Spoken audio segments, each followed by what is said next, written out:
Hi, everybody. I'm Scott Plyler. I'm your Schedule Research Chairman at SWA, and today I want to talk about sick rates and specifically the comments made on the Flight Ops Town Hall and in the Flight Ops memo last week about open time and sick rates. Sick rates is something that we've had a long-running dispute with Flight Ops leadership over how it's calculated. And today I want to show you exactly why we have a dispute with that and why it really matters when trying to describe how much sick there is actually in our network. First, let's go over the methodology for how they account for sick calls, and we'll have three different scenarios to show you how our metrics differ with what the company's calculations are. First scenario, and we'll use this scenario for all three, is we have 4 pilots that are scheduled for duty, and then we have 2 pilots that are scheduled for RAPs. If you have a reserve sick call under the company method, they count the reserve as having a sick pull, but they only divide that by the number of duty periods that are actually flown. So the reserve on duty that should have been on duty does not get counted. So by the company's method, the sick call here is 1 divided by 4, or 25% sick rate. For the SWA method, we actually do count that the reserves that are scheduled to sit, whether they get used or not, whether they called in sick or not, they were supposed to be on duty. They were supposed to be at work. So we actually divide that one sick call by not just the 4 duty periods, but the 4 duty periods plus 2 RAPs, or 1 divided by 6. That'll give you a 16.7% sick rate, a significant difference from 25%. The second example we have is when a line holder calls in sick.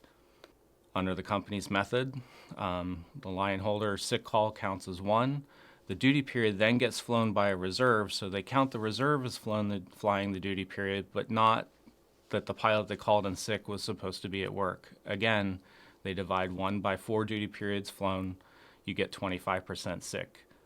Under SWA's method, that 1 sick pull again gets divided by not just the duty periods that were scheduled to be flown, but also the RAPs that were supposed to be sat. 1 divided by 6 again gives you 16.7% sick rate. For our third scenario, we want to show you something that's a bit absurd, but shows you how off base the company's metric for sick leave can actually get. Same scenario, 4 pilots with duty periods, 2 pilots on reserve, and let's say they all call in sick and those 4 duty periods get flown through open time. Not advocating a sick out here, just showing you the absurdity of the situation. Under the company's calculation, they would take 6 duty periods, which is both duty periods and RAPs that called in sick, and divide it by just the 4 duty periods of flying that got assigned to open time or some other reserves and other bases. You would get 6 divided by 4, which is 150% sick rate. Under SWA's method, obviously you're supposed to have 6 people at work and 6 people called in sick, so this would be 100% sick rate. Now that you understand how the calculations work for the company and for SWA, let's look at the actual data for October and then Halloween in specific. Here we show you the data for October by days of the week. In orange, you see the duty periods that were planned to be flown. In gray, you see the number of RAPs were supposed to be sat. Then the dark green is how many sick calls for pilots that were scheduled to fly. And then in the yellow, how many sick calls for pilots that were supposed to be on reserve. These are the average for each day of the week. You can obviously see that we have roughly the same number of duty periods to fly during the week, but the weekends we have much higher, heavier reserve coverage. I know that's no surprise to you. Let's first look at the company's method of calculating sick leave. When they just take all of the sick duty periods and all of the sick RAPs and they divide it by the flown duty periods, that gives you roughly 20% for Sundays in October. You calculate that out across the week, and you can see that the weekends do have a higher sick rate.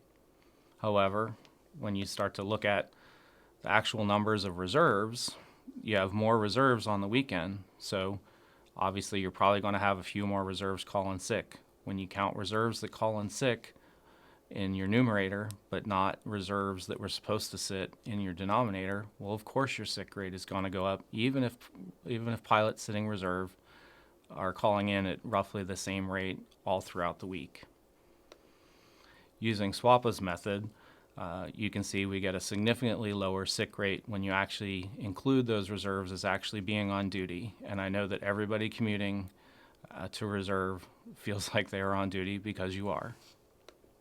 Extrapolate that across all of the weekdays, you can see that our sick rates are actually relatively flat, very, very small uptick on the weekends compared to the way the company plans their metric.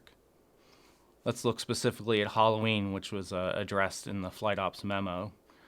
The company said that we had upwards of 26% of sick call, 1 in 4.